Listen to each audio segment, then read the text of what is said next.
Karma and the soul. They always say that karma is an itch, and that's exactly what happened to me a few days ago. There I was with my fiance. We had gone to the board meeting to discuss the new ideas for the upcoming project we had decided to go through with. With the growing need for literacy, we decided to make the dreams of most bright children out there come true. That was why we had called in other parties to join in, and who doesn't enjoy a good deed before Christmas? Trust me, we all want to be on Santa's nice list. And there he was, 6 feet tall, gangly and strikingly handsome. Maybe when I last saw him, he had lost a few pounds and most of his collarbone was prominent through that perfectly ironed button shirt. It could be easily seen. He had put on his plastic smile that could sweep your feet away, and the aura of feigned concern wafted off of him. Marvin, the guy the first once fell in love with, and he repeatedly broke my heart and supposedly many more other hearts of other victims, and maybe some future one at that, was right before me, and from the looks of it, he was so surprised to see me there. I couldn't let my facial gestures betray me, so I played along. Of course my fiancé knew about him, but he never knew what he looked like, and if he did, I was beyond 100% sure that the deal was to be cancelled without any firm reasons, but for the sake of the children I had to fight the urge to make the bastard pay. Having gone through repetitive emotional torture, this was a piece of cake, but only until the children's future was secure. In about half an hour, everything was done and signed, and it was time for goodbyes. As we scattered to go our separate ways, my fiancé was held up by some of the board members, and I decided to continue on, only to find Marvin by the corridor, leaning against the wall, arms crossed on his chest, looking smug.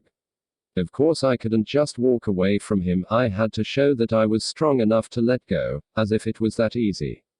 Silence fell, only for him to break the ice with an obvious question, asking if I was really getting married. Dude, can't you see the dazzling diamond ring on my finger, ringing wedding bells all the way to Timbuktu? But as a proper lady, I just simply replied yes.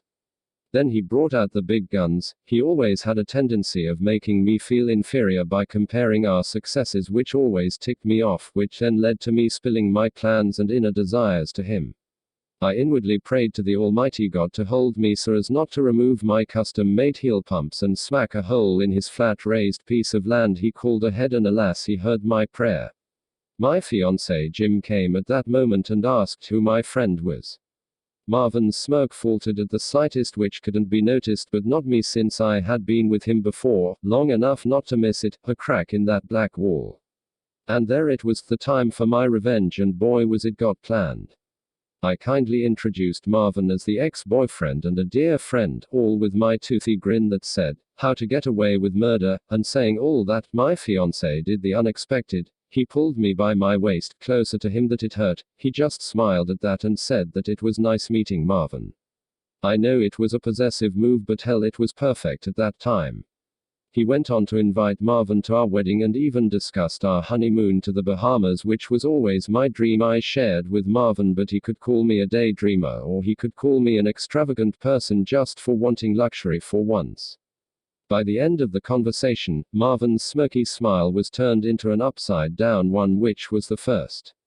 I was fighting so hard not to break down into laughter as he was being challenged and Jim was winning. It made my day, and to top it all, it was the first time he walked away first. He always won in arguments or comparison conversations, but not today. The God-planned moment was favoring my side, and so that's how karma came back to fight for its beginning spot. What goes around, comes around. The end. Thank you for watching, and please do care to share, like and subscribe to my channel. Until we read, I mean meet.